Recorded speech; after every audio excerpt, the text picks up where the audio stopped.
First time here, welcome, welcome, and if you've come back again, you know how great our speaker is. So without, we just wanted a couple of things. Bathrooms are around the corner here, and there's food over here. Please help yourselves. And there's a cooler with some water in it. So hopefully you'll be all set. So without further ado, I'd like to introduce Kevin Gallagher from Optima in Burlington for our the end of this year's series. Thank you, Rose. So I think the drizzly evening worked in my benefit because it actually would probably get people here more than if it was 82 and sunny and it's like, oh, let's just cook out and you know, our kids are going to suffer on their own anyway. We don't need to learn anything about teaching them to suffer. They have us for parents. So, of course, they're going to be suffering more than usual. My name is Kevin Gallagher. As Lois said, I am a licensed clinical mental health counselor in Burlington in private practice. I work with 3 other clinicians, and we see primarily children, adolescents, and families. So most of our day, our waiting rooms look like this, except you would also have configurations of other shorter, more challenging people with you, especially the ones that are really interested in therapy, because we all know 8, 12, and 16 are really good years for people to sort of say, God, I just would love a therapist. Yeah, I just would love one. So I want to say a little bit about this topic tonight. It comes from one of my elementary schools. I went Catholic education, K through 12, and one of my schools had over the front door of the school, carved in the granite, and it said, "Suffer little children to come unto me." Some of you are probably familiar with that biblical passage. To us kids, it was license to suffer. Like, it's actually, we'd say to our mother, it's like they are advertising. This is where you come to suffer. Like, they're not even like trying to hide it. It's like carved into the wall. And so the idea of suffering, you know, you can look at it from a lot of different ways. There's the Buddhist idea of suffering, that most suffering comes from wants. You know, the more things we want in life, whether it's, you know, good health or healthy children, the more likely we are to suffer. And although I don't think the Buddha was ever quite clear how to get you to not care about things so that you wouldn't have to suffer, so that was a little challenging. But also the idea that kids use the language of suffering, and parents do too. More and more I'm hearing, I'm hearing from parents that their kids sort of say things like, "You're ruining my life, and I hate you, and you don't understand," and, you know, and they are conveying a sense that their situation is tragic, sort of borderline Armageddon, you know, and that somehow you're just not understanding them well enough. If you were a better parent, you would understand how important this is. But also parents talk about sort of their concern about their kids suffering. You know, I talked to a mom recently who she has a very, very, very nice, those were her words, a very, very, very nice 14-year-old who's a freshman. He's had a bad first year. He's been sort of depressed and not very happy with his life, which I sort of think, well, that would probably be freshman year in some ways. But she said, "I think he's too nice, and I'm worried about him." And I'm like, "'Cause you wish you didn't have a nice one? Like, what were you hoping for? All this effort to get him to 14. "Well, but he's too nice, Kevin." And the kid's sitting there with her. "You know, he's too nice, and I just feel like people will take advantage of him." And I said, "People do take advantage of nice people. But people take advantage of people who aren't nice, too." And that's an equal opportunity employer. And she said, "Well, I just wish, you know, he wasn't so open and so kind." I'm like, okay, so this is very confusing to me. And I looked to the kid and I said, "How is this for you?" Because I'm thinking there's been a lot of effort put into raising a really decent young man. And now she's saying, yeah, scrap that, be suspicious, don't tell people things, don't trust people, because otherwise you're going to get hurt. And that was her big concern. She was worried about him getting hurt. She didn't want him to suffer. High school should be fun. And it's like, well, in theory, high school should be fun. I think all of us would probably say that some of our more miserable times in our life might have occurred from 14 to 18 in some way. And so I said, I think it's actually good that you have a nice one, that you built a kind one. And what better time for him to be miserable than in an institution that is supportive of students. You know, if he's getting bullied, the school will have some sort of response to that. You know, if he's not doing well in school, someone's going to help him with that. And he also lives with you, and you seem to like him a lot. So this seems like a win-win situation. If I'm going to have to learn how to be miserable in life, then why not do it in a safe place with people who love me? And she said, I know, but I don't want him to be miserable. And so this is some of what's been germinating for me around this topic, is that why are we so afraid for kids to be miserable? You know, when I'm trying to advocate to this mom that I can't think of a better time for your son to struggle than now. I don't think it will get better when he's 24 and has to do this stuff for the first time. And she said, well, for example, I don't want him to get bullied. And I said, is there any kid that you're interested in being bullied? And she said, no, not just mine. I mean, I don't want any kid to ever be bullied. And it's like, right, so, I mean, you're not saying anything that no one else believes. I can't imagine any parents who are saying, I prefer children be bullied more often. So I said, you know, can you just be interested in bullying as something that you'd like children to not have to experience, versus worry that somehow your son or daughter, you know, would not survive bullying. I said the real world does have some bullying in it. Like there's some miserable people out there who are not disinclined to want to make other people's lives miserable too. It's almost like a hobby. And you have to sort of think like, what were their early years like, if that becomes fun. So we're going to have a little fun tonight thinking about suffering. And there's going to be two kinds of suffering we're going to talk about. We could probably, if suffering seems like a hard word to digest, we could call it struggle massively. You know, if that's more, you know, palatable.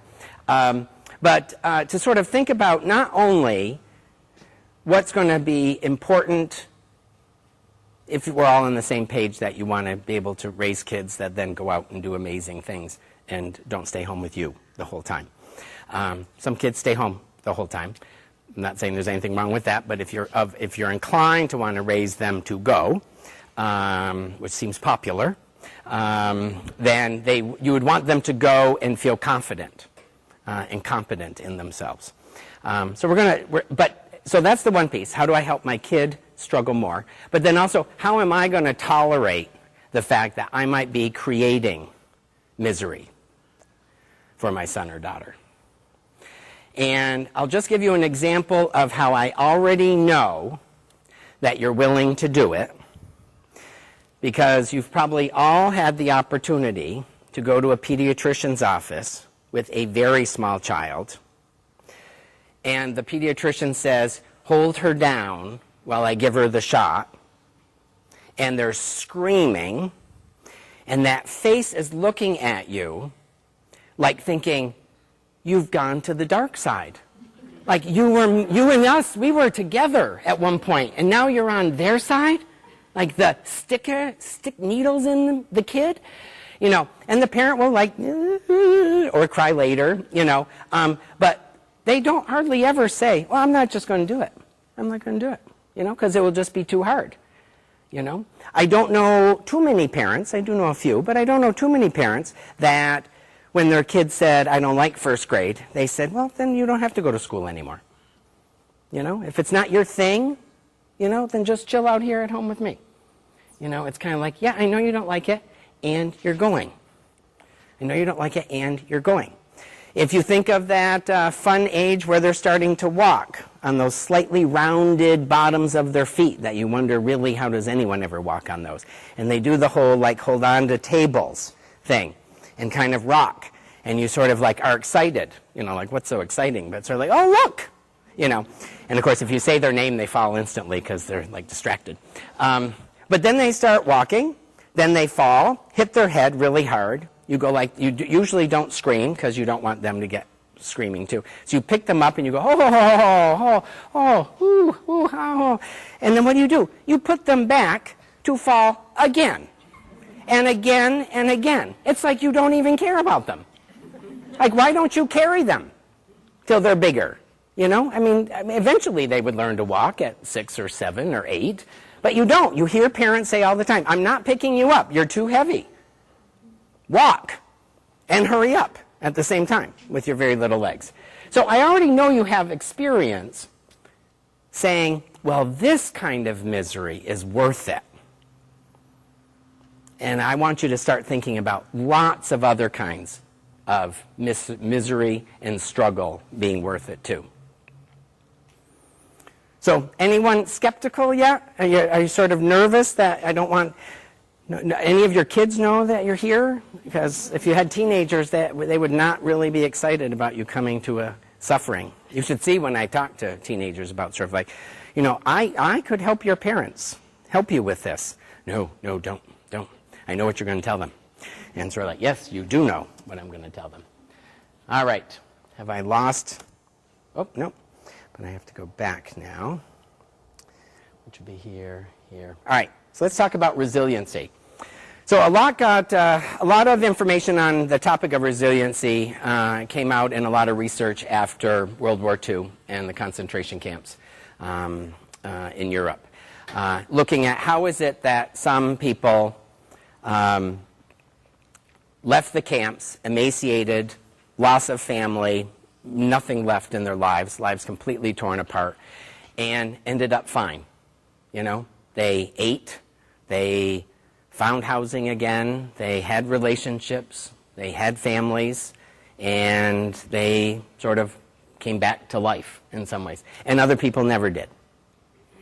They were devastated, and they stayed devastated. And that's when people started thinking about, well, it seems to be something about resiliency. And how do people end up getting resilient? That kind of research led to looking at studying little kids in longitudinal studies. So sandbox play, looking at kids sort of sharing toys in the sandbox or the water table in a preschool. And, you know, the kids where some kid would just take someone else's truck, and the kid who's had his truck taken starts screaming. You follow that person at 8 and 10 and 15 and 20, and they're still struggling with being able to right themselves when things go wrong. Then you got kids that, you know, sort of like, you know, everyone was always taking stuff away from them, and they just would find something else to play with. And you sort of see that they were able to do that for decades after. So that leads a lot of people to sort of think that there's a hardwired component to resiliency. You know, I don't know. I mean, there probably is a proclivity. There's probably a leaning toward being more resilient, and it probably has a lot to do with your parents. I come from very anxious parents. I think I'm not of the resilient nature. You know, I can be an oh my God person. Oh my God, you know, I can't believe this.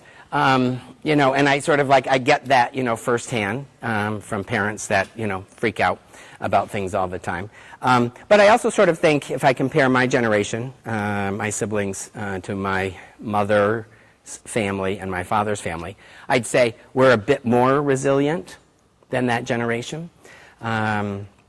So I sort of think that there maybe is some way to learn some of this at the same time. But some people are sort of inclined to it. Just like I think some people are inclined to be more like Eeyore in Pooh, just kind of like, you know, and they're just sort of like that. You know, it's not necessarily depression or bad, but they're likely to, you know, we all know somebody like that. We meet someone, you might even be that person. All right, so let's talk about resiliency a little bit. Capacity to adapt successfully in the face of threat or disaster. What I'm talking about in terms of suffering is not creating threat and disaster for your children. So get that notion out of your head. Has the capacity to withstand stress and develops as people grow up and gain better understanding of themselves and knowledge of the world. And why I feel like this is really critical to the role you all have in parenting right now is that the world has too much information in it. And so parents have this incredibly difficult job of trying to parse out What should kids know and what they shouldn't know? And when they should know and if they should ever know? And what age? And, and I would imagine for most of us, our parents probably did not put that much time and effort into what we were exposed to. Because there wasn't that much, especially if like you go to bed at 7:30. You can't even watch the rest of Disney, which was 7 to 8 Sunday nights. So I think it's a more challenging job, and with a 24-hour news cycle on multiple channels, it'd be hard enough with just one, but multiple channels. The amount of sort of ad nauseum details. What did the Cleveland guy's house look like inside? Well, it was kind of well kept, I guess. Did you notice anything unusual? No, it's like a living room and a kitchen, stairs. Anything stand out to you? If you all remember the McDonald's guy, like trying to have the conversation, I think he was sort of thinking like, I don't know what you're like looking for. And it's sort of like, because please, we're just looking for something, because I'm on for an hour, and we've already said all the other news the last hour, so I need new news. Yeah. So, the Newtown shootings were very stressful for parents in terms of I don't want my kids to know. Of course, a lot of them came home from school already knowing, or the school did something. That upset a lot of parents, depending on the school. The Cleveland stuff, my sister I just had dinner with last night, and she said, she has 3 10-year-olds, and she said, I just don't know what else to do. Like, it's sort of like, it's like every week there's something that I don't want my kids to know about. And they're really smart, and they want to know things. And they hear us talking, and they see newspapers, and they like to read, so they read them. And she's like, I don't want them to know things. And so, we don't want them to be exposed to too much, but we don't even know what too much means. So you have really, really challenging jobs. Really challenging jobs. So, all right. So the factors that contribute to resiliency. Having a close relationship with family and friends. And I'm going to put in a plug here that I'm not so sure a family all in the same room with the TV on and 2 iPads going and a Game Boy and an iTouch is necessarily a close family, even though you're all in the same room together. So if there's any shame about that that you're currently experiencing from my statement, I'm happy. Yeah, yeah. You want your child to be able to, or you want, for just resiliency, you have to be able to manage strong feeling and impulses. Think of road rage. People who can't tolerate someone passing them. So it becomes like a race. This is more popular for men because we're idiots at times. That sort of like, I'm having a strong feeling. How do I manage that? Not go with my impulse. So if you think of kids as being slightly less good thinkers than adults, then the task is even more challenging. Good problem solving, communication skills, feeling in control. I can honestly say that when I feel less in control, I feel more vulnerable to the world. And yet, control is an illusion because I've really never had control over the world. I wake up most days wishing the world would do just what I ask it to. It never delivers. Being able to seek help and resources. I think sort of your presence here is pretty significant. Last 20, 25 years, I've seen less and less of this going on in families, which I think is having a direct impact on kids. I know parents of high school and college students that will only grocery shop late at night because they're embarrassed about their son or their daughter. Either she failed out of school, out of college after one semester and is back living at home, or got in trouble at school at the high school and it was in the paper, and so they're just too embarrassed. Or they have a son or daughter who doesn't really want to go to college right now, and thinking what will I say? And so I'm thinking say my son has this great idea that he doesn't want to go to college. That's his choice. It wouldn't be mine. You know, you can have an opinion, but I see more and more families moving in on themselves and being afraid to expose, you know, the things that go on in their family to other people. And yet, as somebody who sits with families hour after hour, day after day, year after year, you're all the same. Like, no family, like, doesn't have a family dynamic. Unless they're dead, you know, but then that's a dynamic. How'd the whole family die? Seeing yourself as resilient rather than as a victim. We've all felt like the victim at times in life. Coping with stress in healthy ways and avoiding harmful coping strategies such as substance abuse. That's just one. You know, there's some parents that believe the pacifier for little kids is a bad coping strategy. And yet even the ones that do sometimes will shove the plug in just because we're on a plane and I don't really care if it's bad parenting. But it's sort of like it's always sort of looking for healthier ways to cope. And I think we are probably designed by nature to want to cope in healthy ways. I think it's things like anxieties, fears, intimidation, insecurity. I think those things warp our ability to be, think, act healthy. But I think we're all inclined to want to be healthy in our responses. We all sort of think when something really bad goes on at work that I should go in and just talk to my boss about this. Like, we all start there. But then it's like, oh, I better not because I need to ask for next Wednesday off. And if I go in and sort of say, and it's like all the other stuff that gets in the way. But I think we're inclined. And how do we help that natural inclination in kids to think in more healthy ways? I had a very strange cousin. Well, he was only strange to me. That he used to put himself to bed as a kid.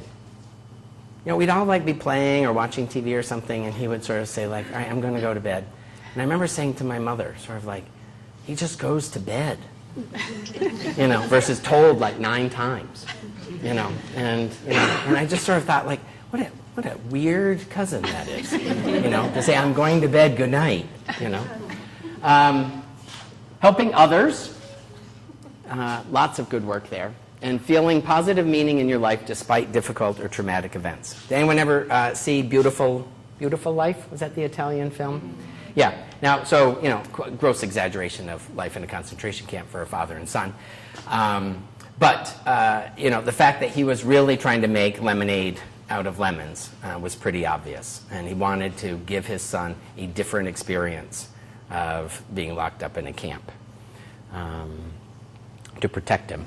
All right. Any questions on resiliency? Yes? Feeling in control. Yeah? What about a person who feels that they need to have a gun to be in control? It's very popular. I know. And becoming more so. Becoming more so, yes. That there seems to be this great worry that when the U.S. gets taken over by some large group of foot soldiers, which I think it will be drones. But it's much more local than that. Oh yeah, no, but right, like less than a national threat. Yep, and you know it makes a statement. You know, if people know I carry a piece, you know, they're less likely to get in my face. And that was pointed to my daughter 2 weeks ago in the Yeah. face. And we've seen Sandy Hook. Yeah. We've seen Columbine a few years ago. Yep. And all the other ones. So feeling in control, to me, is not necessarily resilience. I would think if I needed a gun to get through the day and I don't live in a war-torn area, that I'm completely out of control. But they're feeling No, I think that's a feeling of out of control, and the gun is the illusion of control. Okay. That I think, because I would say, did anyone bring a gun tonight? No. Okay, I mean, like you could have, and it is Vermont. You know, you might have one in your car, though we're not hunting anything currently. But I sort of think like, you know, if someone brought a gun tonight, I would not sort of say that person feels very in control. I would sort of think that that person's very insecure and got really worried about what it would mean to be at the school tonight, or who knows what crazy person would try to blow up a school while a bunch of parents were at a workshop. And I think that's more insecurity to me. Sure. You know, I think control is not necessarily needing a weapon. Because a weapon isn't really control, unfortunately. I mean, it tends to backfire most of the time.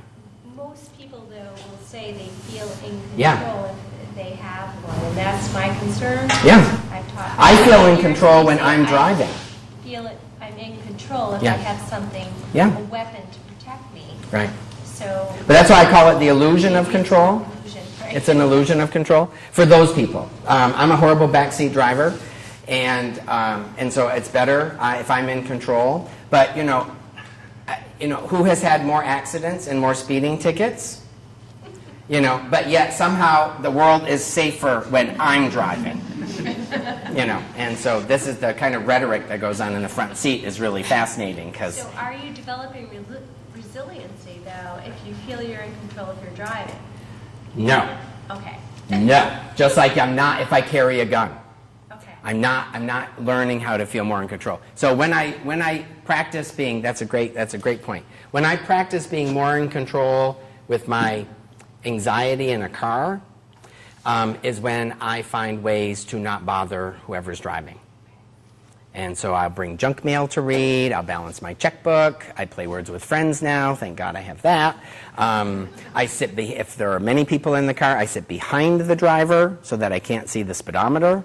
So I'm not inclined to sort of say like, oh, we're going kind of fast, or, there's a stop sign a mile ahead, you might want to consider braking soon.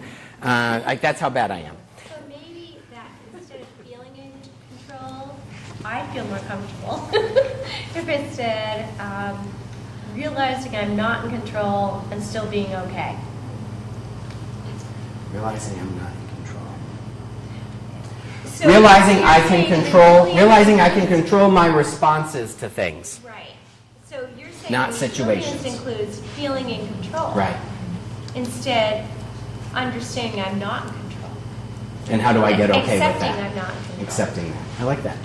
Right. I like that. All right. Any other questions on resiliency? Thank you. All right. So when your child is suffering, look how happy this child is suffering. Yes, you learn good things. Like self-control, like delayed gratification. Charity. Yes. Because usually charity involves doing for someone who's suffering in some way. And you might be suffering even in the process of helping them. Responsibility, gratitude, empathy, compassion, respect for others, confidence, problem solving. I'm hard-pressed to think that you do not want those things for your kids. Maybe there's one up there that you would prefer your kids not ever develop. But overall, you'd be somewhat interested in that list. Possibly? Yeah. But, those things don't come easily. They come with work. And some of the work involves suffering. What your child gains in entitlement, when they don't have to worry about things so much. Anxiety, depression, confusion, insecurity, self-doubt, dependency, aggression, apathy, alienation, weakened supports, relationship conflicts. So I'm going to give you a couple of examples here. So this was one fresh today. Mother gets a call from her 21-year-old daughter who's in an apartment in her senior year, graduating from college in the next couple weeks.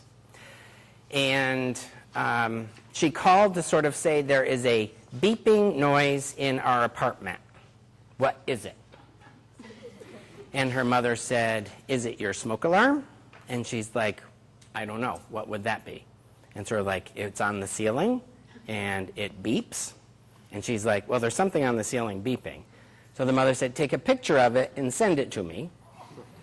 So she did. And she said, yes, that's a smoke alarm. And she's like, well, make it stop. And she said, well, it's got a dead battery probably, because if it was ringing, there'd be smoke. So it's got a dead battery. Why? You have to change the battery. So you have to take the top off. You have to unscrew it. And she's like, how? It's like a jar, like unscrew it. So she's like, all right. So she did that. And she said, do you see a battery? And she said, yes. So take it out. Did the chirping stop? Yes. And so she said, so now just go get another battery. And she said, where would I get a battery? And sort of like, So this mother's telling me, sort of saying, do you realize like how disappointing this is for me? Like I had her for 18 years, like all the effort I put in, and what happened? And she said, can't you just get a battery and send it to me, because I don't need the smoke alarm like today. You know, as long as the chirping's gone, I'm happy, you know. And so her mother said, no, go. And she's like, well, how will I know what size to get? And she's like, bring that one with you. She said, it's probably square. And she goes, it is. And she goes, so it's a 9-volt battery. And she said, see, you know, so just get one and send it to me. So it's sort of like, so how did this happen? How did this happen? This mother seemed just as earnest and intent on raising a bright, responsible, interested, capable child as any other parent did. And yet, somehow, you know, her daughter, you know, it's a new diagnosis I'm coming up with. I'm calling it DIM.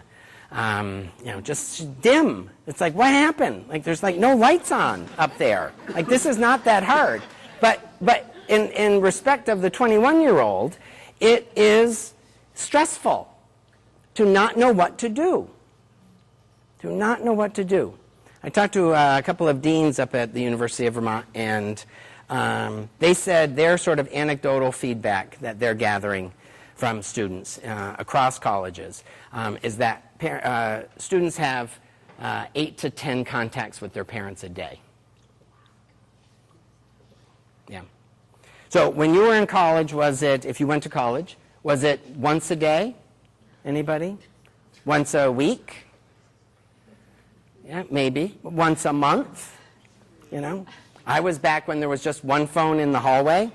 So like the interest and a short cord, metal cord that doesn't go anywhere. You can barely sit on the floor to talk. And your dime only gets you so far. Yeah, I've got letters from my mother sort of saying, it's okay to call and let me know you're fine. And sort of like, you know, unless the school calls mom, I'm fine. So 8 to 10 a day. 8 to 10 a day.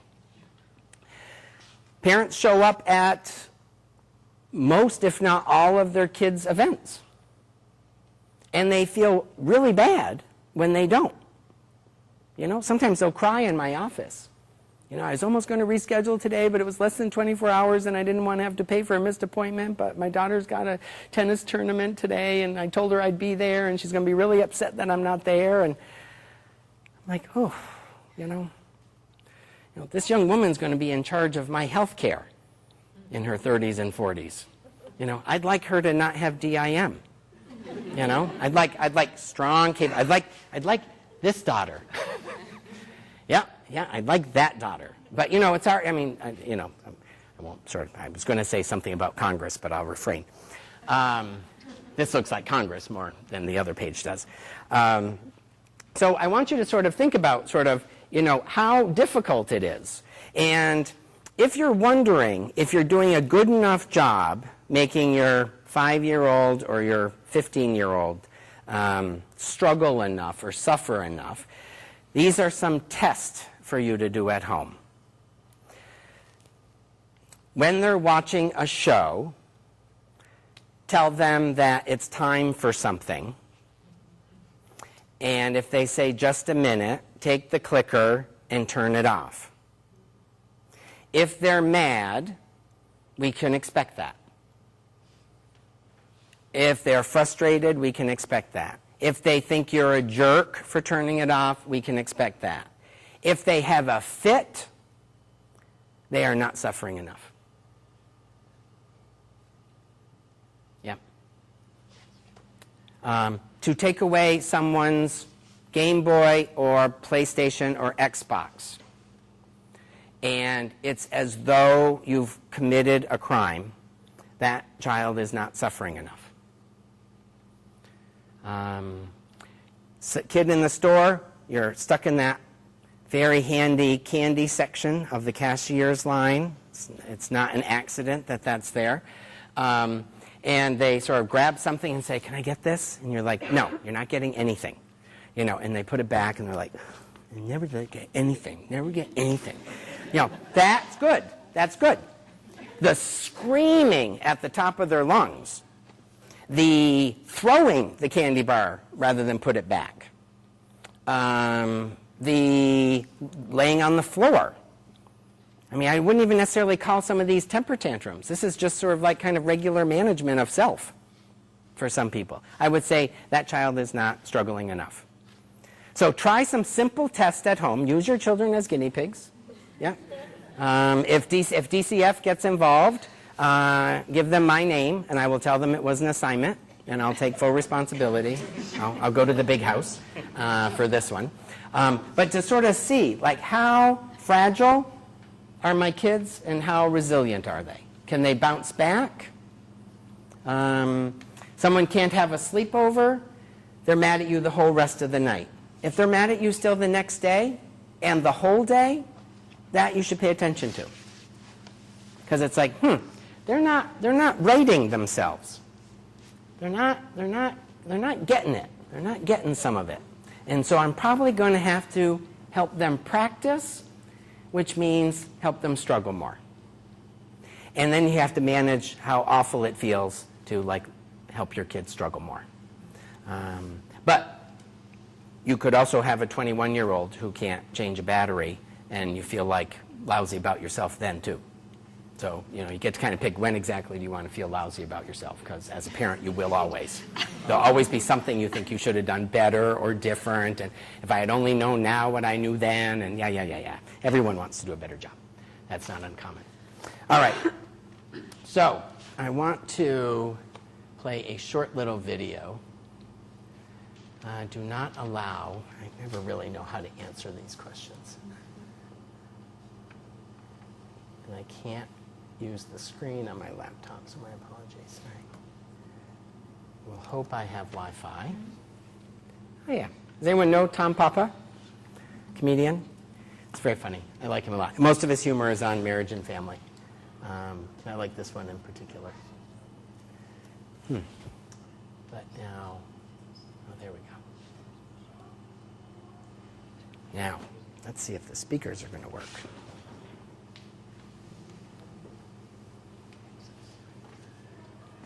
You don't have sex as often. It's still good, but not as often. You have a lot of free time. You got to fill in with a lot of yapping, a lot of yapping. Then you reach that point where you're like, I love you, I really do. But if you tell me that story about you in high school one more time, I'm going to bury you in the yard. And this is where the whole system kicks in. This is why you end up with kids. You need new material.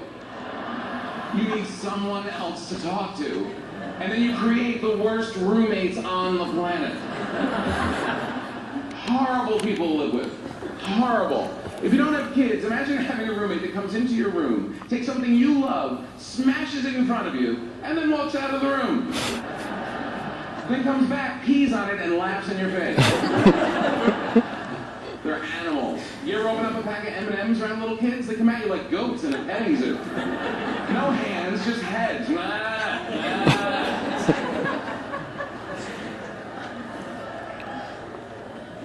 And that's what brings you back together. You're like, I hate them. I hate them too. I love you.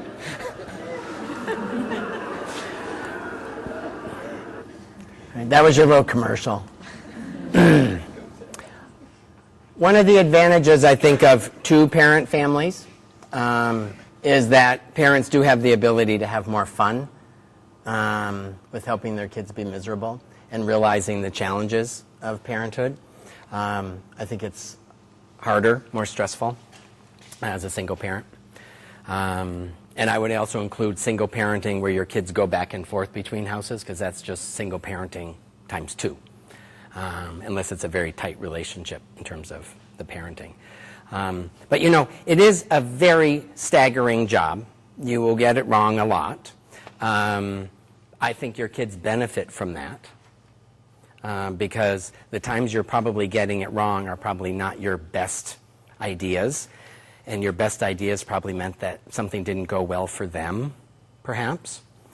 Like you give them a smartphone and then you realize it wasn't really a good idea to give someone 13 a smartphone, so then you take it away and you are hated for years. It's sort of like, okay, so that was a bad idea, but that was good. That was good, because the world will take away smartphones from people, like, especially if they don't pay their bills. So you have to wonder, if I'm having trouble with a battery, the bills are going to be really challenging when those come along. All right, so is what I'm doing working? Is what you're currently doing working? So these are some things to be thinking about. I'm protecting my child. So I hear this all day. Protecting them from what? I think that's a really important question to ask. What am I protecting them from? Am I protecting them from life? You know, what am I protecting them from? We have some new research that's been going on about looking at antibacterial everything, and we're starting to think that maybe this is some of the asthma problem, is that we're too clean. You know, I remember the hot dogs rolling off the grill into the dirt at the beach, and I'd say, "Mom!" and she'd pick it up and go like this and hand it to me. And I'm like, "It has dirt on it." And she'd say, "You have to eat a bushel of dirt before you die, so start now." You know, and you just went, all right, you know, like, you know, yeah, you just ate it, and it was a little crunchy, you know, but you were still on your first set of teeth, so you could damage them a little bit because you were going to get more later. But sort of like, you know, it's, you know, what am I protecting them from? Germs. You know, germs are really, microbes are important. They're really important. Bacteria is really important. We wouldn't be alive as a species without bacteria. So it's sort of like, okay, so I don't want toxic dumps in my house, but dirt is okay, you know? And even, you know, even the 5 or 15-second rule with stuff falling on the floor, it's probably still edible versus being afraid. Because you will send fear down a generation. You will get your kids afraid of things they don't need to be afraid of. And they will take their cues from you because they think you're really bright and really smart and you have their best interests at heart, so why would I ever want to believe anybody except you? You know, don't touch that. That's filthy. There are filthy things in the world, and I'm not touching them. You know? So then you get some girl in 7th grade who won't do gym because the ball is dirty. Yep, I don't want to touch it. It's got germs on it.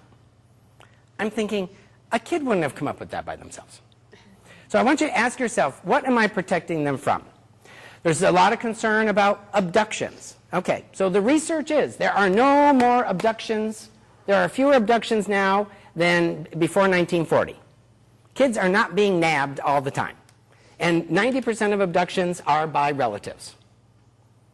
So I'd worry about your parents and your grandparents, and your aunt, more than I'd worry about the strange man or the strange woman that takes your kids away.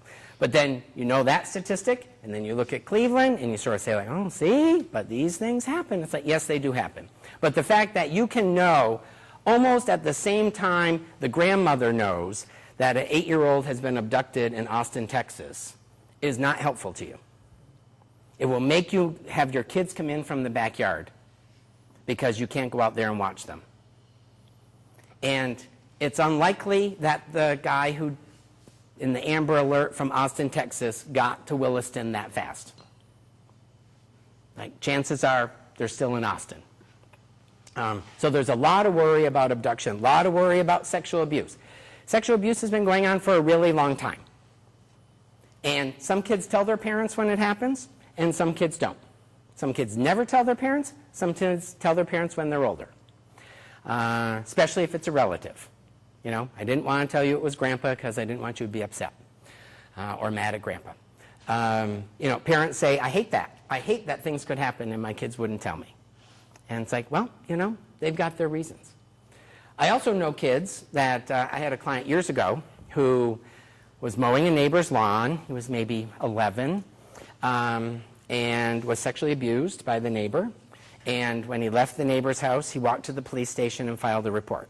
Didn't even go home first. I said to the mother, I said, well, you've raised a good one. And I said, what made you go to the police station? He said, I don't think he's supposed to do that. And I said, no, I know. And I said, but you didn't go home first. I didn't want to go home. I just wanted to get it over with. So he marched into the police station and said, I have a report to make. So that's somebody who wasn't afraid to express himself, someone who wasn't afraid of police, someone who wasn't afraid of getting somebody in trouble. Court case was really challenging for him. He did fine. He did really great. So I sort of think like, okay, so something's going on there. Something pretty useful is going on versus being too afraid. So, you know, would you rather have a kid that doesn't experience sexual abuse? Of course you would. However, since you might not be able to prevent that, would you like a child that would tell you about it or do something about it? That would be this alternative. I'd like it to never to happen, but if it does happen, I'd want my kid to feel confident enough to do something about it. And afraid people are not confident. People who approach the world with fear are not confident people. So what are you protecting them from? All right, this one will get me in trouble a little bit, caring about your child's feelings. You know, I don't know if all the feelings are supposed to be cared about. I don't even know if all mine are supposed to be cared about. I sometimes don't even care about my own feelings, and I generated them. You know, I'll have a low self-esteem day. I'm a terrible therapist. I'm a terrible brother. I'm a terrible partner. Like, who really wants to listen to that dribble? I can't even stand it. You know, and so I just, you know, I say, well, I'm just like having a low self-esteem day. You know, hopefully I'll get over it tomorrow. But, you know, like, not every feeling is supposed to be paid attention to. And I notice a lot of interest in children's feelings. Now, if you've spent any time in a preschool or kindergarten, these are people that pretty much run on emotion.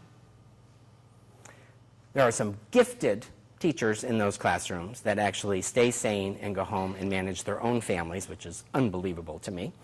But they are really emotional beings. And you watch how teachers, a good teacher, moves through a classroom of 18 4-year-olds or 5-year-olds. You know, someone's melting down, it's a touch of the head, and a guy, come on over here and help me with this. Let's work on this. You know, they just kind of, a lot of management, a lot of hands, a lot of touch, rub the back a little bit, stand close to me, that's good, thank you so much, I really needed your help.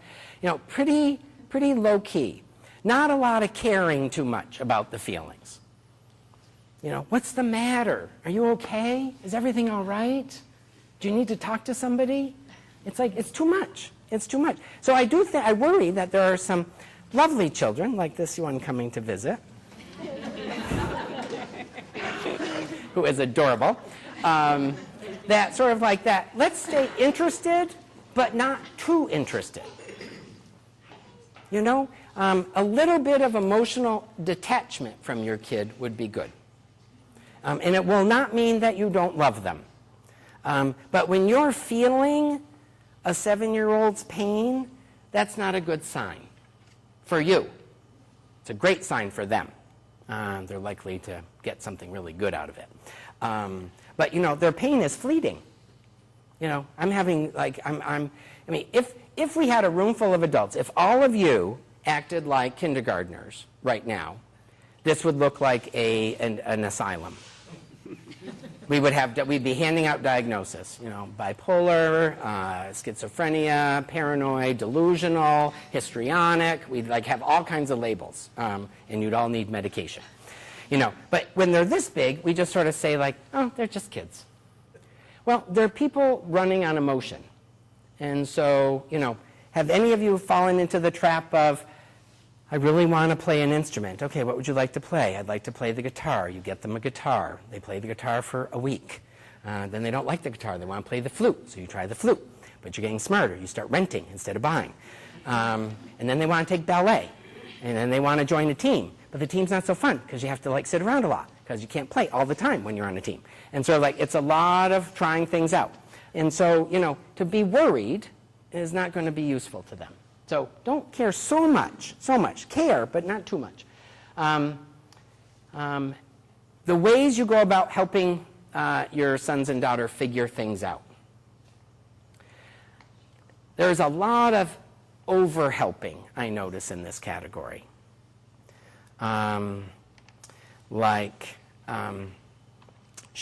you, watching you while you do it so I can give you instructions as you're doing it in order to achieve it, versus sort of giving some sort of command and then letting them struggle with it. Jean Piaget, developmental psychologist from France, you know, he was sort of radical in his thinking when he was looking at child development, when he found that children learn better in states of disequilibration than in states of equilibration. And by that he meant that sort of like when kids aren't very content with the way the world is, they're more motivated to learn. Previous thinking had been you want to create the most optimal environment for children in order for them to learn. And Piaget was like, not so optimal. Like, let them struggle. Let them struggle. You know, if there's a gaggle of parents at a park and the kids are playing and some kid's lace comes untied, they'll go over to any parent and just put up their foot. And the parent doesn't even like take a break from their own conversation. You just like tie like naturally. Like you know what that means. Even if it's not your kid, you know, it's like tie. You know, hopefully kids even know how to tie now versus Velcro. But, you know, Piaget sort of said, if there are no parents, that kid struggles. They fall out of their shoes, their shoe falls off, they trip on their laces, they try taking off their shoes, they realize that doesn't work, they try knotting their shoes, that might work, they try tucking the laces in, they realize they fall out once you start running. They will get more motivated to tie their shoes. This requires very little motivation. Stick my shoe in front of any adult and they'll just tie it without even thinking. So watch the ways you try to help, and can you help just 15 to 20% less? You know, watch them get annoyed, because that's really good work when they're getting really kind of frustrated. Like, no, it's not working. Well, try it again. I told you it's not working. Yeah, all right, we'll stay at it. It should work. Mom, you're wrong. And so we're like, well, I might be wrong, but like, stay at it. You know, and then you'll come in at some point, you know, and sort of say, what's the trouble? You know, but can you say what's the trouble versus tell them what the trouble is? See, that's helping a little too much. Oh, see, this is what you're doing, honey. You need to do it this way. Versus like, well, what do you think you're doing that's not working? I don't know. It's like, well, I don't know. Show me again. All right. So you're happy with that step? You happy with that step? What about that step?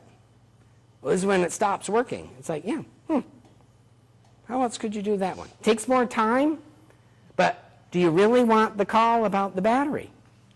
Like, that's your other option. I had a father earlier this week. My son's in college down in Florida, and calls me at 3 o'clock in the morning. Pissed me off. I had to get up and go to work in the morning. And he said, Dad, I'm locked out of my apartment. And I said, what the hell do you want me to do about that? And he said, well, what do I do? And he goes, you're going to have to wake up somebody or sleep outside. You know, and so he's like, well, who do I wake up? And his father said, I just hung up. I said, figure it out. He's like, yeah, he's got to figure this out, you know, which is true. However, I would sort of wonder, and I said to the dad, you know, did he struggle enough in high school that he would actually know what figure it out means? Because sometimes parents kind of like, in their worry that their kid's not going to be independent, like aim too high. You know, now that you're in college, you get nothing from us anymore. You're completely responsible for everything for yourself. And if their life has never looked like that before, they're going to be terrified. So it's like, start suffering early. Early and often. You know, isn't there some expression for voting? Vote early and often in Chicago. All right, limiting their exposure. This is what I was talking about in terms of media. It is really hard. It is really hard. Just be careful not to over-limit exposure. I was at a Fenway game with my sister and her gaggle, and they were probably 7 at the time, and we were all down going to the bathroom. That's like a whole trip to go to the bathroom. When she's got 3 of them and one's a boy, so I take the boy. But anyway, when we come out of the bathroom, there is a really drunk college-age girl throwing up, screaming and hollering, swearing. Ambulance and cops had been called. They're like trying to hold her down. And my sister said, she's like, we're going to stay here and watch this. So the kids are like this.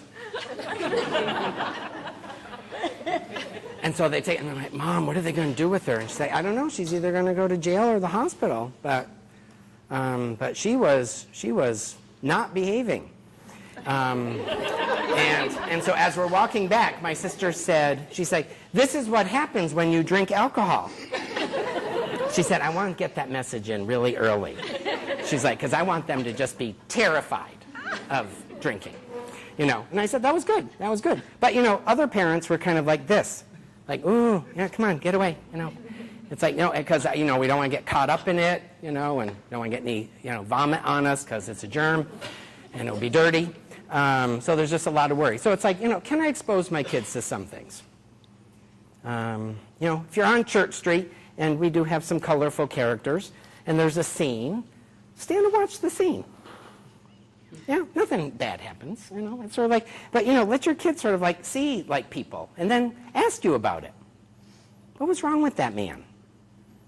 You know, Mom, he was using really bad words. He was. He was. You know, what did you think about that? I was kind of scared. You were scared? What were you scared of? What if he, like, hurt somebody? Well, that's why I'm here. You know, we're sort of like, you know, I'm not going to, like, sort of say, the world is like that. They will come for you at some point.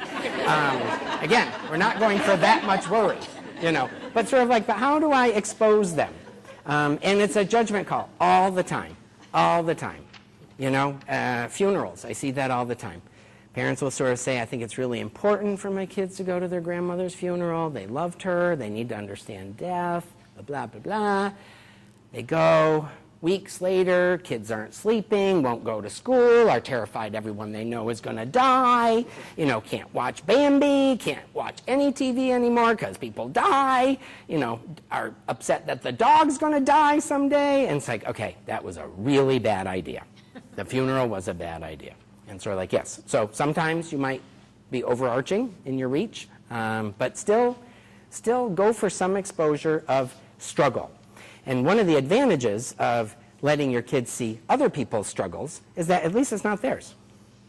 And you get to still talk about and educate on the topic of struggle without necessarily, you know, making them miserable. But it will usually scare them. I lost my thing again. All right. What was the last one? Do you remember? Oh, you have it written down.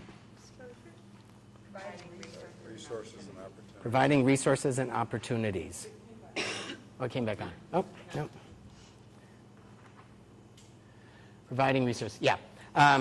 Anytime, because one of the things that we have all learned in adulthood is when I don't know how to do it, I have to find somebody who does. Electrical, you know, taxes, you know, an attorney, a therapist, you know. And so anytime you can teach your kids to go outside of you, you know, so kids having trouble with their homework. You help them a little bit, and then you sort of say, like, you know, ask the teacher tomorrow. Go in early. I'll drop you off early. Go in and ask the teacher sort of like, what do kids do when they don't understand the homework? You know, often those teachers will sort of say things like, well, you could come in early, and I can help you with it. You know, and so they start realizing that there are other resources other than just parents at home, like the battery or being locked out of your apartment. All right, do's and don'ts. The do column. Do teach values, hard work. You break it, you buy it. I really like that. You know, that's sort of like, you know, if your kids want to pick up stuff, you know, they're responsible for it. Have a job. I don't think there's any age where kids don't have to have a job. There's something that those rugrats can do. Something, you know. And so how do they see themselves as contributing members of the family from as early age as possible?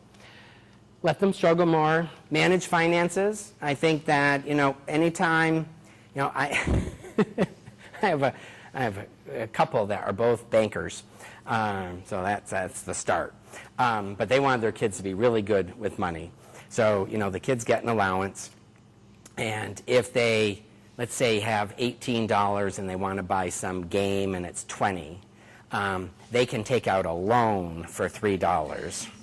Like a payday loan, like all the ones you're hearing on NPR this week, you know, where, you know, they'll say, get online, find a loan document, just Google loan document, print it out, you know, fill it out, you know, I agree to borrow $3 until blah, blah, blah, blah, blah, blah, blah.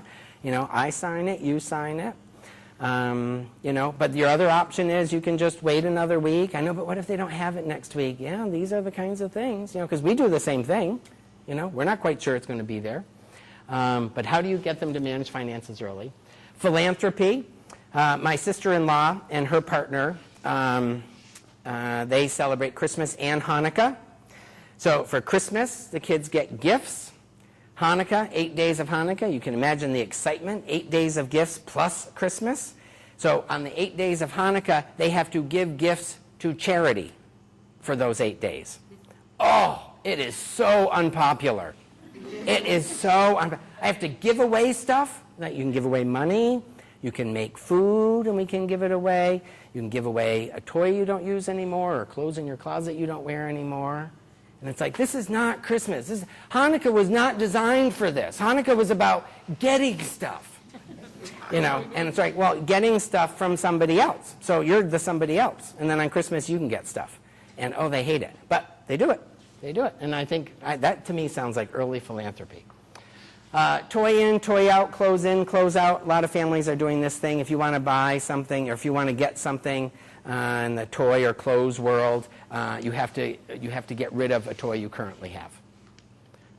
That we're not having more in the house, it's equal. You know, you want new clothes for summer, you give me a pile of clothes that you're done wearing. Again, you're making them having to make really critical decisions about things that they don't want to do. It's like, why can't I just get more? And it's like, 'cause you're not. I'm helping you suffer. And lead by example. That is the #1 way that kids learn, is what you do. So if you spend money frivolously, they will spend money frivolously. If you fret about things, they will fret about things. If you lie on the phone, I'm sorry, she's not here, they will lie. They are that interested in every move you make. So you got to kind of keep your nose clean. All right, what not to do. Fight their battles. Parents who go to school and fight the school when they feel like their child's been treated unfairly, the likelihood of that is really low. Schools are filled with people who know kids and often have kids. They're probably not torturing your child. Your child was probably difficult and got consequenced. And so if you want your kid to figure something difficult out, let them figure it out. And I have a... Yeah, yes, because I'm sure, it's like I take great delight in torturing kids during the day so that I can find more love for my own at home. It's like, no. Consequences at school don't come that randomly. And occasionally there's a loose cannon for a teacher, but not that often. That often kids deserve it, whatever's happening to them at school. So I have a friend, she has 4 sons. She tells every one of them every August. So be aware, when you go to school, I will believe everything your teacher says about you. I will never take your side, except under extreme circumstances. At home, I am in charge. At school, they are in charge. They can run their classroom any way they want. I run my house any way I want. And that came after one of her sons. There was a kid that brought his knife to school after Christmas. He got it for Christmas. He was quite proud of it. He wasn't being inappropriate with it, but he was showing everybody his knife. And the policy is no weapons at school. And so he got suspended for 3 days. Parents pitched a fit. Kid was in school the next day. And my friend said, I do not want my kids to get that message, that my parents can make magic happen by threatening lawsuits and going public and all the other stuff. So being willing to help your kids suffer means having pretty broad shoulders. Praise for praise sake, you don't have to tell every piece of artwork is not that good. Don't say it's beautiful. Don't. I tried it once, just as a lark. My niece made something on the computer, and I said, oh, that's so nice. And she goes, no, it's not, Uncle Kevin. It only took me like 2 seconds to do.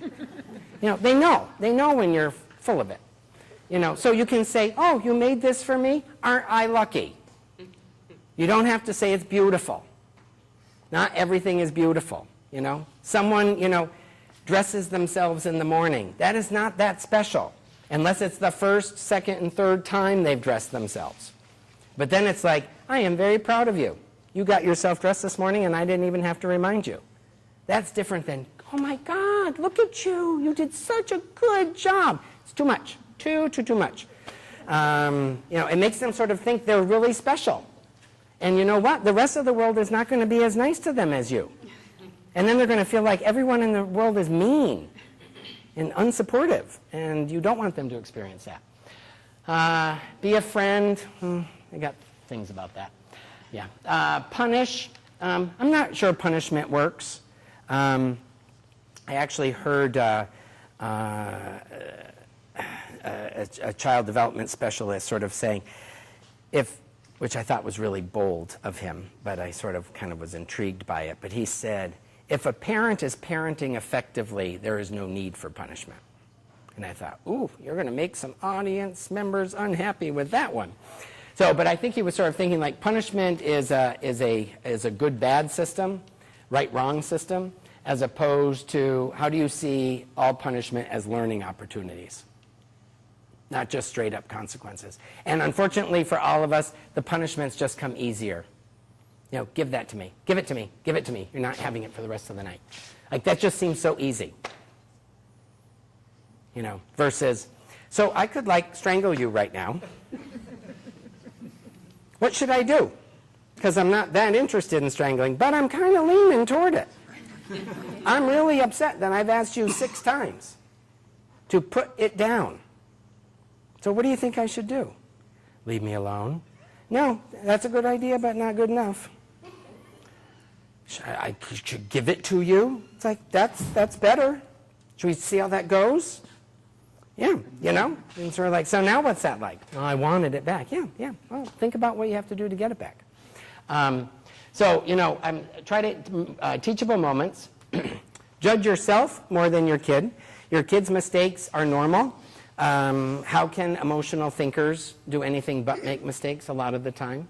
And so sort of like, can you be more judgmental of yourself in terms of how do I handle this particular situation versus how do I get them to never make a mistake again?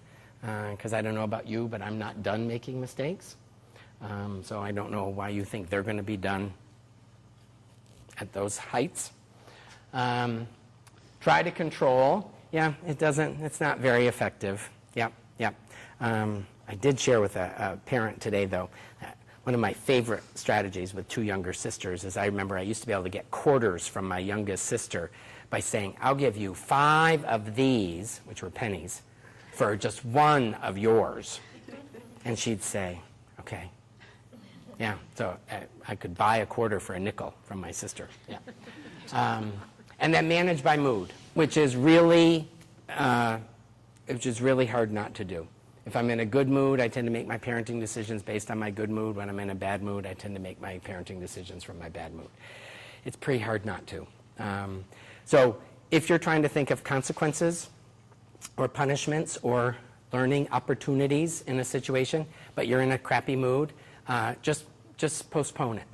Just sort of say, I will get back to you with what kind of horrible thing is in your future. You know, they might be on pins and needles for a while, but it's okay. It's okay. You know, they probably know you still like them. But the whole, you know, like you're grounded for a month, you know, that's like way too long for any age kid. You know, they can barely like imagine what a week feels like, even in high school, like a month. I have a kid right now who's lost his phone for 3 months. I wanted to say to him, but I didn't. But I wanted to say sort of like, oh, your parents. Whew. Because that's what I was thinking. I'm thinking 3 months. Oh, this kid's like going to fall apart before then. You know, he's going to end up stealing someone's phone, or he's going to be hacking into something. He's going to do something because it's too long. So, you know, I sort of think like they could have negotiated. How long do you think? I think a week would be fine. Well, we think 3 weeks would be fine. You know, what if we did 2 weeks and then you could start using it that following weekend? I know parents that sort of say you've lost your phone for 20 days of the next month. You mark on the calendar which days you don't want the phone. And so they get to pick when they don't want the phone.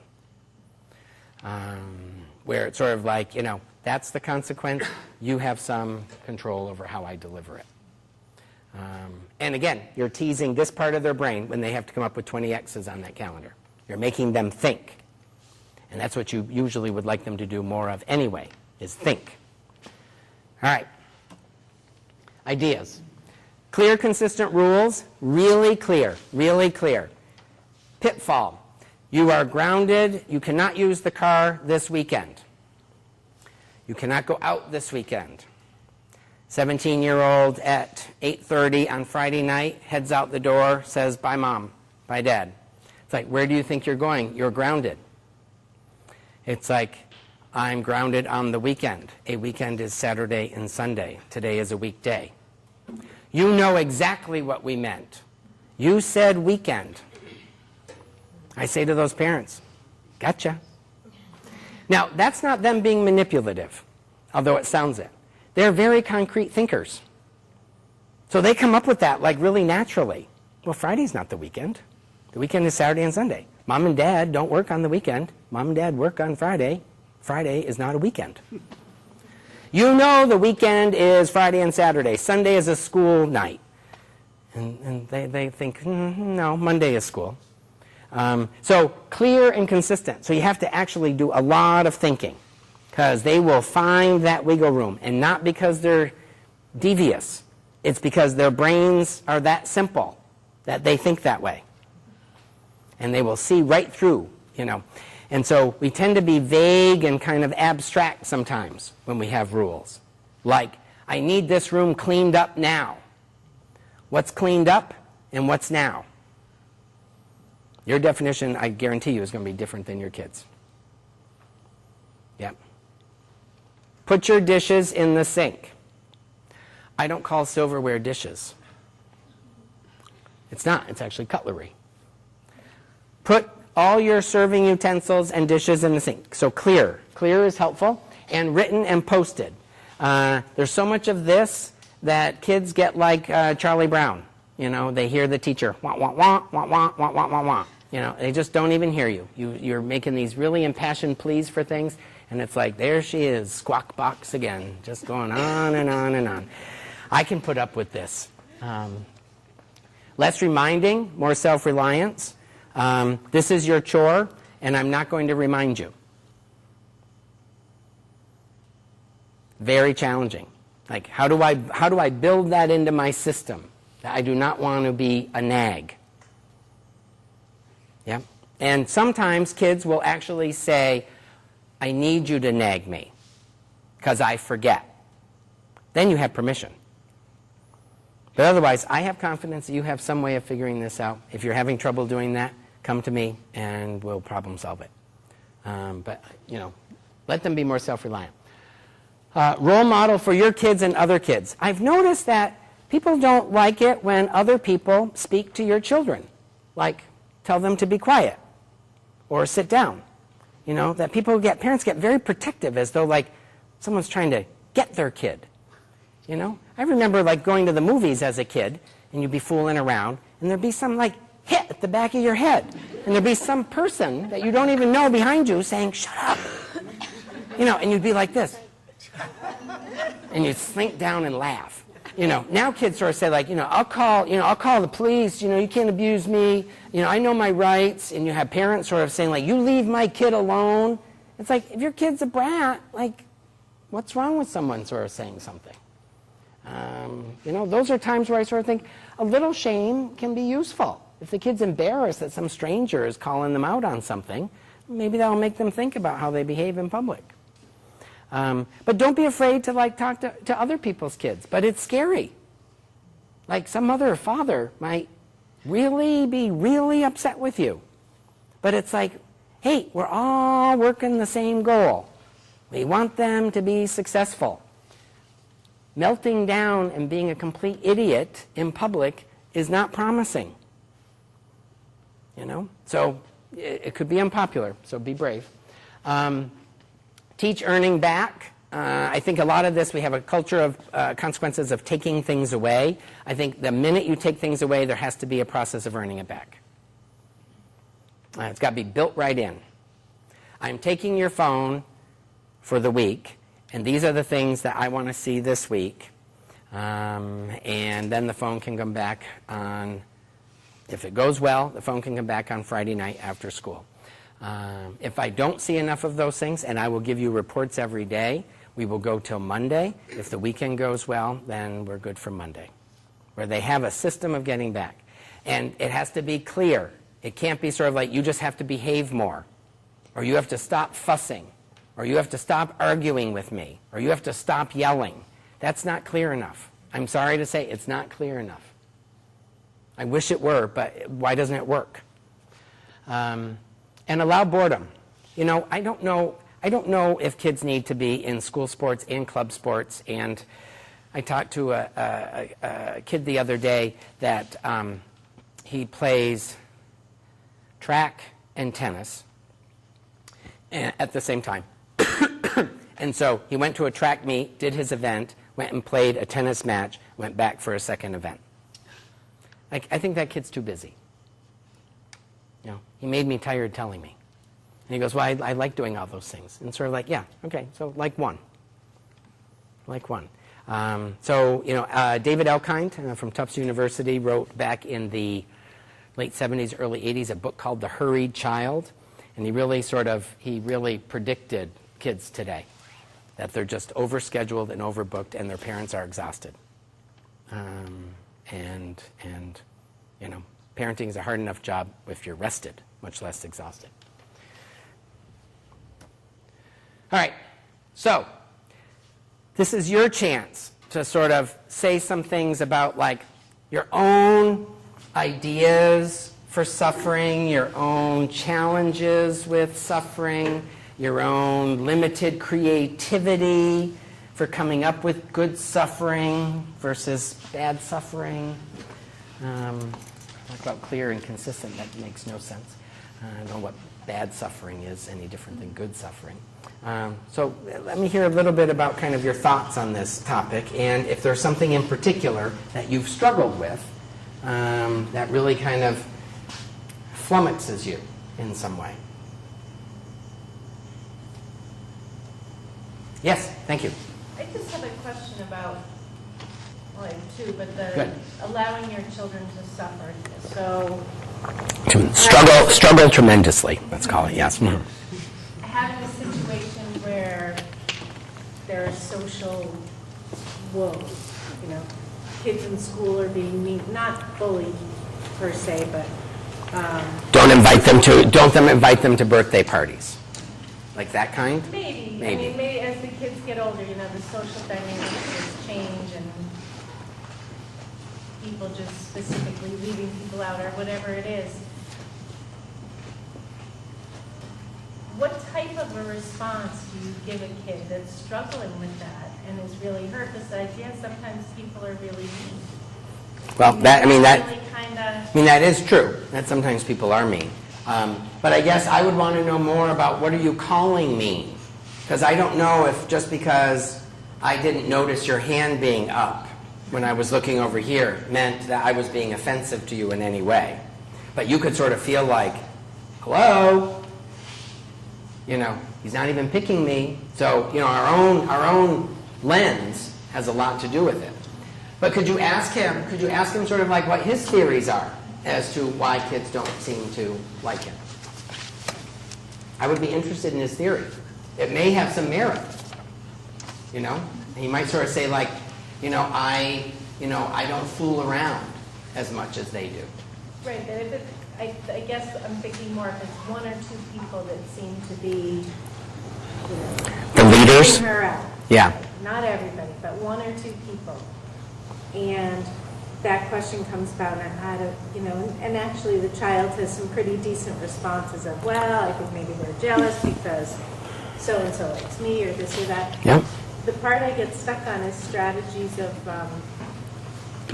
how to help her deal effectively, because it is hard to watch. I mean, It is hard. For a long time, it's much easier when they're not your own kids. Yes, it is. You watch them suffer and know they're learning. And Yeah. then, when they're your own, it breaks your heart. Yeah. To see them so brokenhearted. And Yeah. yes, it's good because life is going to be like that, but when they're, I guess that balance is Yeah. trying How old an age? 11. 11. So, hardest times in terms of lowest self-esteem from birth to death, from the minute you're born to the day you check out, the lowest points of self-esteem is middle school and the birth of a first child. That can have a real leveling effect. And that, What if we kill it? What if it doesn't love us? What if? It's sort of like all of a sudden I feel very insecure again. So middle school is very, very challenging. And I would suggest that the two girls that cleave together against some other kids are having as difficult a time with middle school as the one who would like to be included with the other kids. It's just a different expression of it. So I would probably talk about.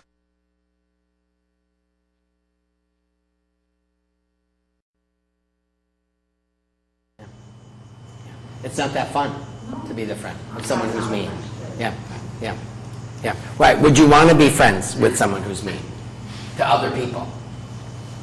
But see, this is the politics of childhood. That's sort of like, but that's an inside track. You're also talking about, I mean, I don't know if you're, in the valley where schools are so small. Yeah. You are in or you're out. Yeah. And, love it or leave it, that's what it is, K through 6. Yep. You're in, you're out. And there is not a lot of changing that dynamic in a class of 10. Right. It's a lot like colleges that have very active Greek systems. So you're either in the Greek system or you're not. And then even if you're in the Greek, if you're in that sorority or that fraternity, that's a loser fraternity sorority compared to this one. And so it's all about pecking order. Yeah, which is just a lot of insecurity. Yeah. Sorry. I went to a large school where there were 46 kids in a classroom, and you were either in or you were out. Yeah. And kids who weren't invited to birthday parties, I thought about this a lot now that I'm 50. We have to look at intentions, I think, that sometimes it's not intended that kids weren't invited to birthday parties or play dates. But if your birthday was in June, kids were gone. Right. So you didn't invite them to your party because nobody was around. So during the school year, you didn't get invited because, and I know that might be a different scenario than you're talking about. But I taught for a few years, first and second grade, and we'll be going to kindergarten. And I've been demoted. Work with, I'm kidding. disappointment. And handling disappointment, expectations, or what we thought would happen, or what we wanted to happen, didn't happen. And with the mindfulness work we've done, dealing with disappointment is part of life. Yeah. And I know leaving people out, it happens in our adult worlds too. Yeah. Why didn't we get invited to that party? Did I do something wrong? Did I offend someone? And sometimes it's just, inadvertently, you weren't on the list. Yeah. And sometimes we take it and go more than that. We take on our children's worries. I have a 30-year-old and a 25-year-old, so I'm still taking on their worries. But it's easier, I think, when it's somebody else's child than my own. Maybe everyone should just swap kids. Yeah, but I think after that, somebody said, you put your worries in a pile, and when you were all done, you probably would pick your own worries back out of the pile. Yep. Because others are, Yep. to our perspective, worst. Yeah, absolutely. Yes, go ahead.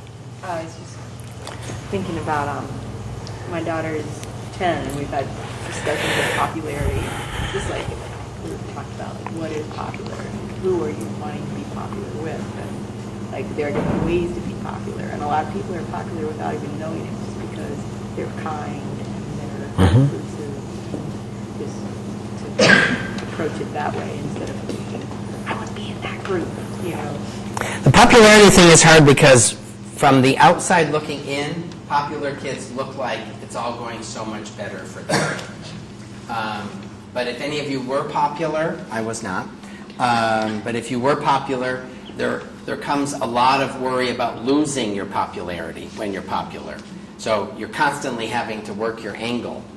And so even if you meet somebody that you really like who's not popular, you're torn between whether you're friends with them or not because it could decrease your status and you've worked so hard to keep your status, and it's like a bad episode of Glee, with the Cheerios, sort of all being stressed all the time about what our status is in the building.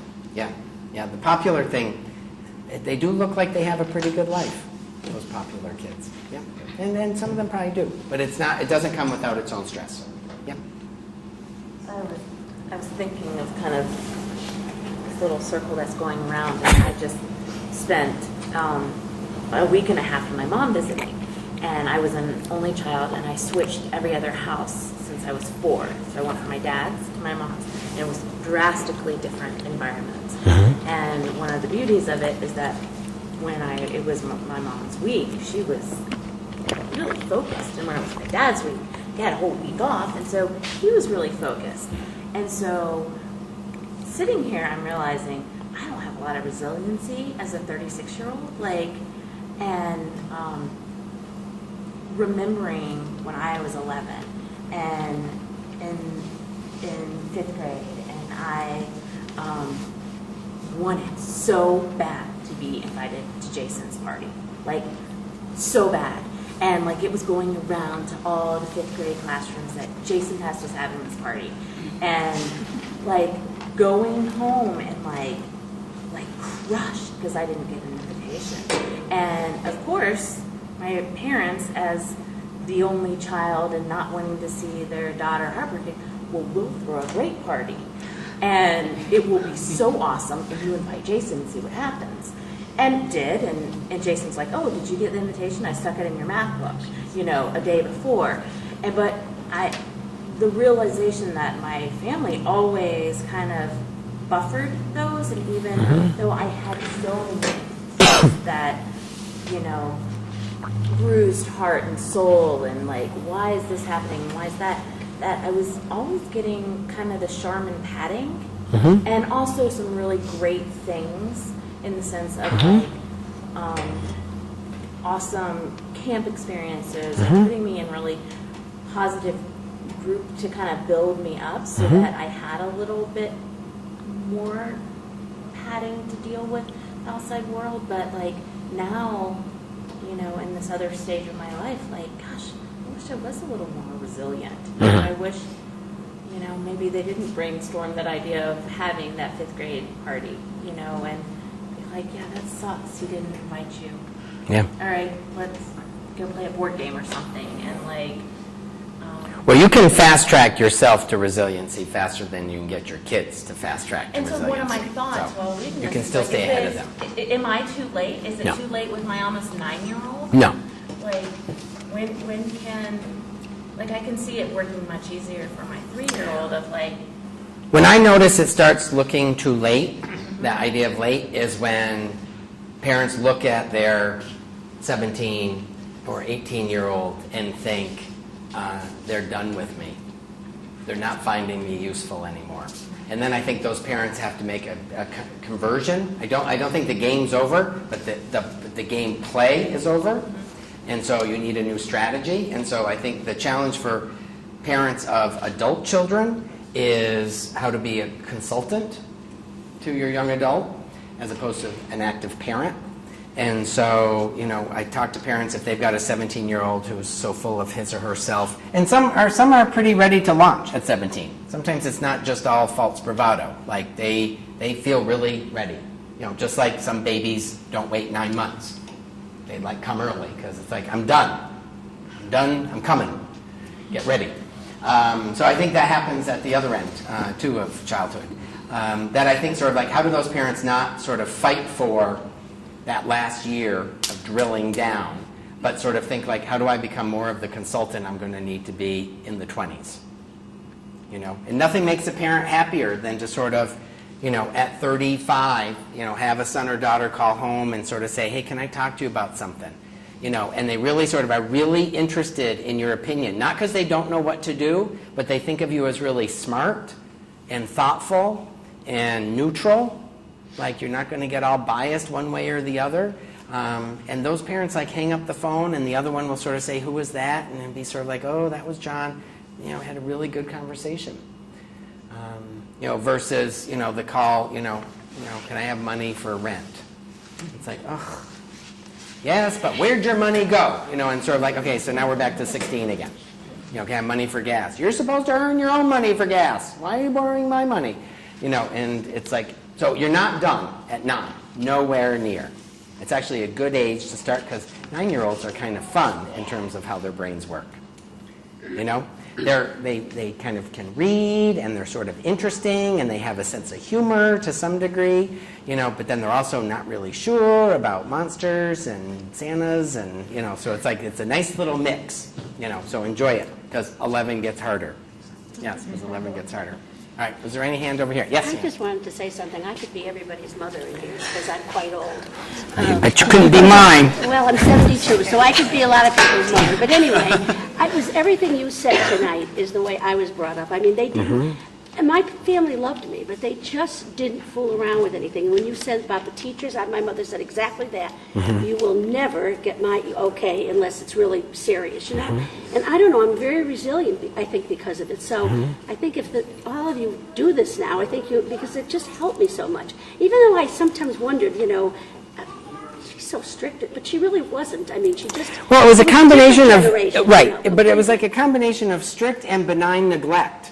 Right. It's like they sort of didn't even notice us, Exactly. Yes, exactly. and sort of it's like, well, that can't be good, but sort of but they kind of didn't.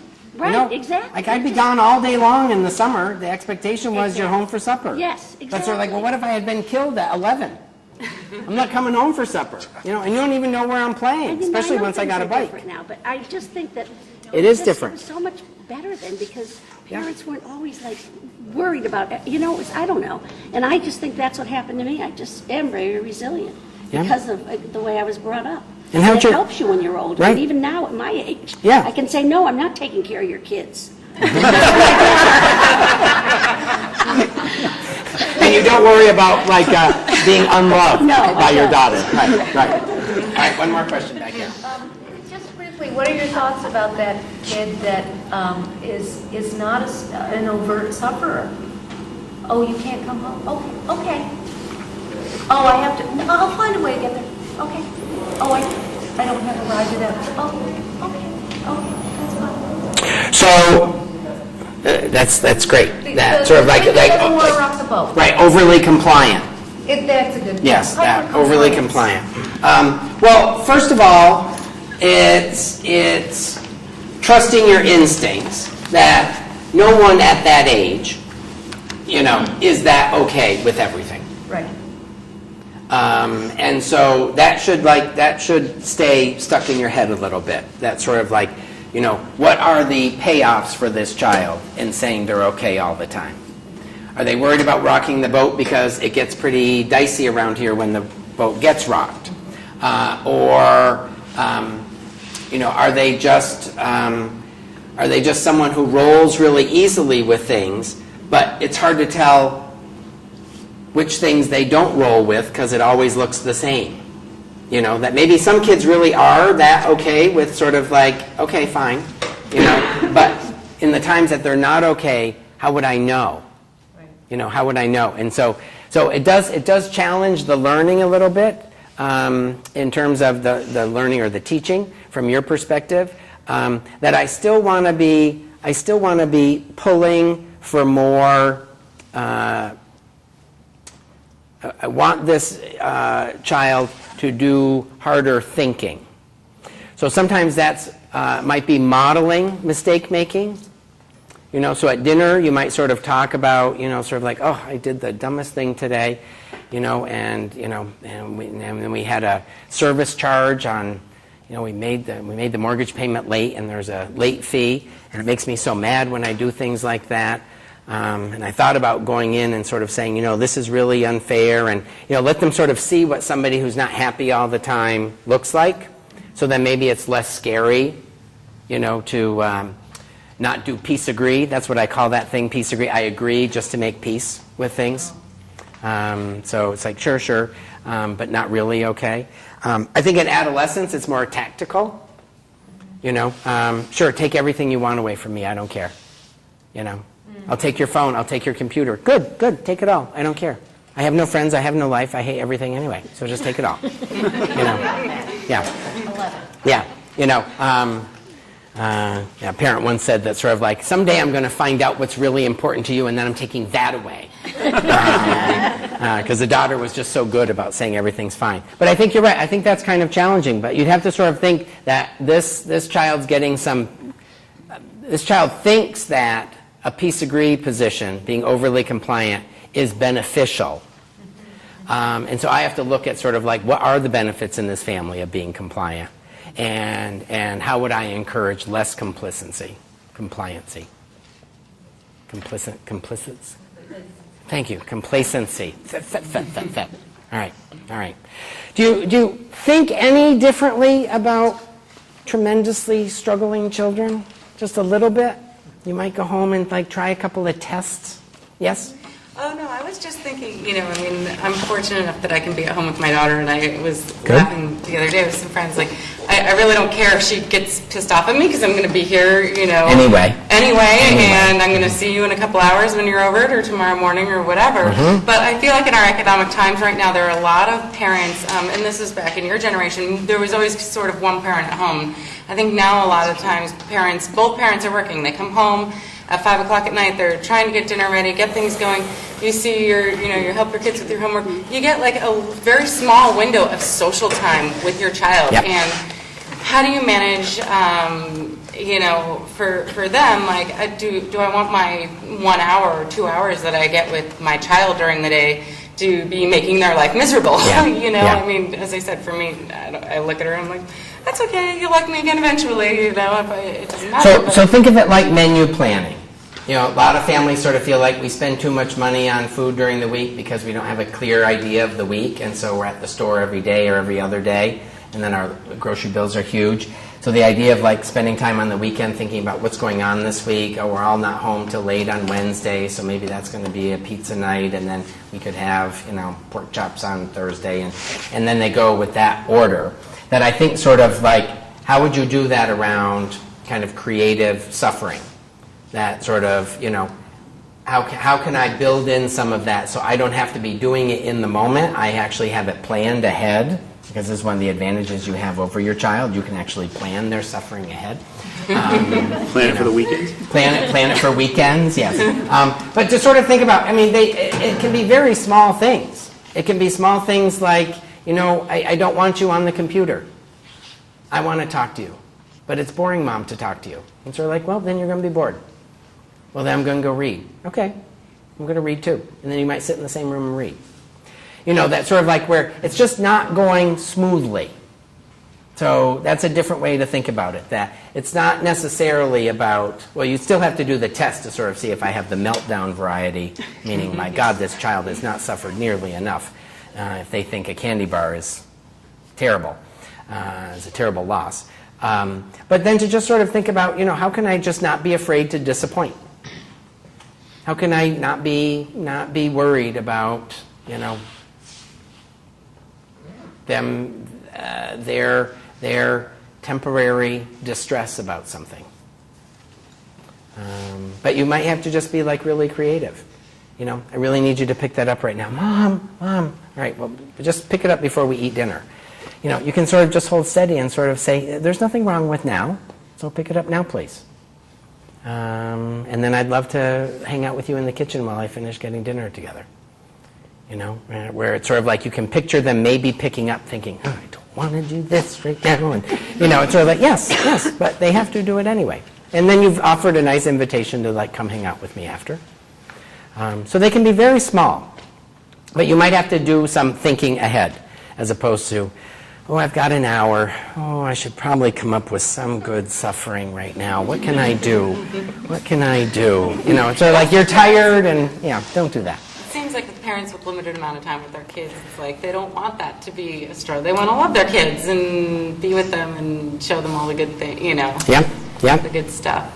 And I find that that's a challenge with a lot of families today. Is there is that small window of both parents' work. And so some of that child suffering can already be part of the parent-child interaction by like talking about sort of like, it must be hard that I don't get home from work till 5:30. Do you know any kids whose moms, get to stay home? What do you think that's like?